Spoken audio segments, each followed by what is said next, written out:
Hello everyone, my name is Alicia and I'm an independent Stampin' Up! Demonstrator in the United States. And today I would like to share with you a card I made using the whitewash technique. It is a beautiful technique and easy to do, and all you need are just a couple things. First I'd like to talk to you about the Calming Camellia host. This is in the Celebration catalog. This is the host set for the Celebration. I believe if you spend $300, you're able to receive the Calming Camellia. You could host a party, and then your sales that equal up to that would be part of this. And it's an absolutely gorgeous set, the Calming Camellia. The sentiments are beautiful. The stamps, images are just gorgeous. So what you do is you choose a piece of cardstock that's lighter than your ink. So, for example, I used Petal Pink cardstock and Flirty Flamingo ink. Another example would be Misty Moonlight cardstock and Night of Navy ink, or Soft Succulent cardstock and Evening Evergreen ink. So basically what you do is you stamp your image, and then in the open areas on the petals is the whitewash technique. Okay, and that we're going to use some white ink and a blender pen. So, but this card is, the cardstock is basic gray, and it's an 8.5 and 11 sheet piece of cardstock cut at 4 1/4, scored at 5.5. I have a piece of basic white cardstock that I cut at 5 1/8 by 3 7/8. The Petal Pink cardstock is cut at 5 by 3 3/4.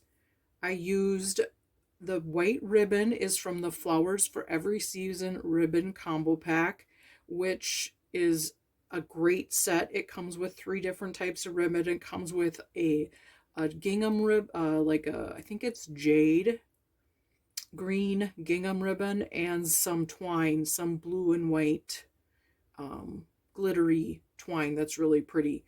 But I love this. It's like a full linen, and I thought it was just perfect with the whitewash. And then this is a piece of smoky slate cardstock that I cut at, I think it's a 1/2 inch, and then I stamped with the basic gray ink.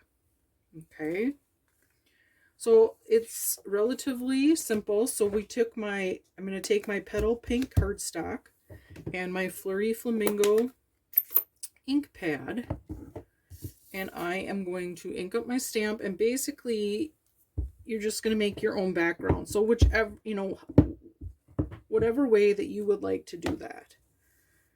So I'm just going to make sure on my grid paper, pick a line here that it's straight, somewhat straight, and then you're just going to stamp. Oh, and I see I got ink. So let's flip this over. Okay. I'm just going to stamp in bottom corner, and then I'm going to ink up my stamp, and I'm going to turn here. I'm going to ink here, stamp down here. Okay, I'm going to ink up my stamp again with the Flirty Flamingo. I'm going to kind of twist it to get the flower that I want. I'm going to go in the corner here like so. I'm going to ink up again. And we'll do the bottom corner. And I think I'm going to go like this. Okay. And whatever way you would like your background paper to look, I just wanted to keep a little bit of space you know, I'm going to put my ribbon here, my sentiment here, so I didn't really need anything right there. And then what I'm going to do is I have this like window sheet, but this is from a photopolymer stamp set. And I just saved the piece because I, you know, stuck the stamps on the inside of a case. And then I'm going to take the white pigment ink, and this is a refill ink, and I'm just going to squeeze a little bit on my piece of plastic. So whatever piece of plastic you have, whatever you used for watercoloring in your painting, whatever works for you. Okay, I'm going to move this over here. And you take your blender pen. This looks like it, you know, but it's I've used this with other colors, but it's not pink. You see, it's just, that's how you would clean your brush. And so I know that my tip is clean.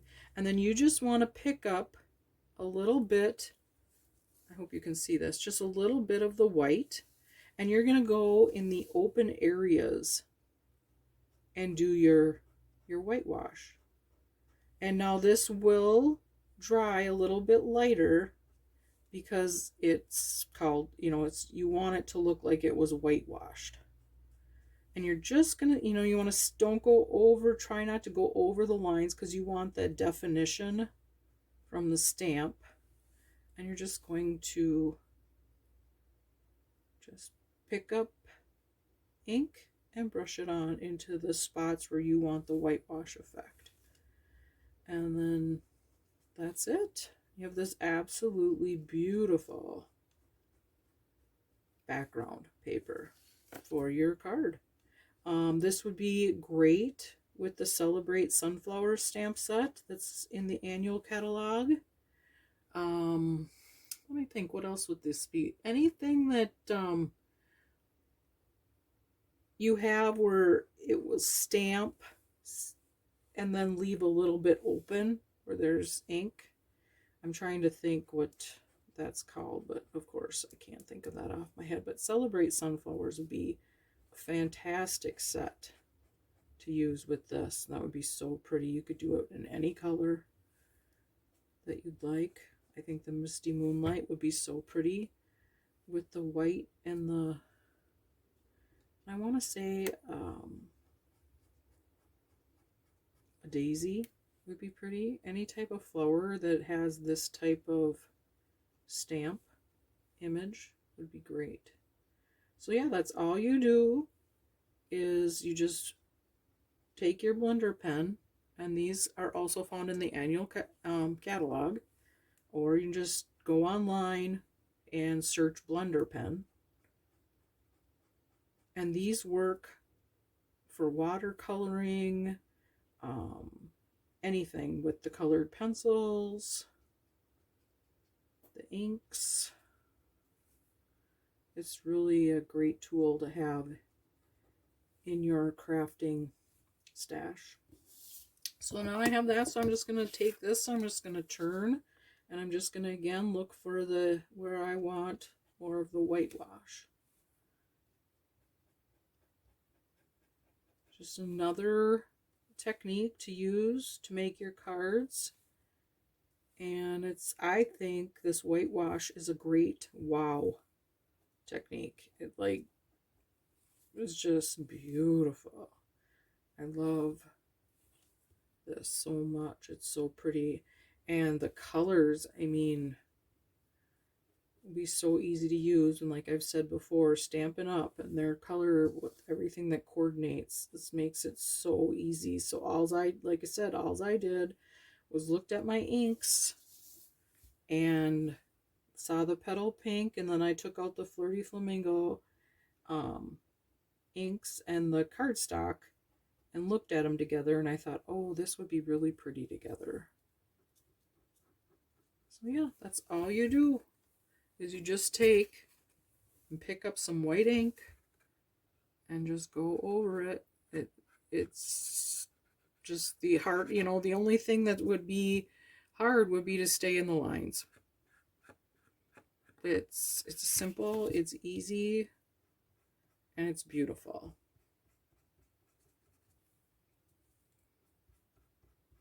That's all you do. And then, of course, before you assemble your card, you want to let this dry. It takes just a little bit to dry. But yeah, that's about it. So this is the whitewash technique.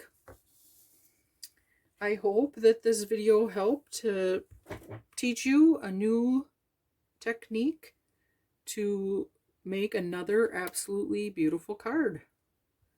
Thanks for watching. Bye now.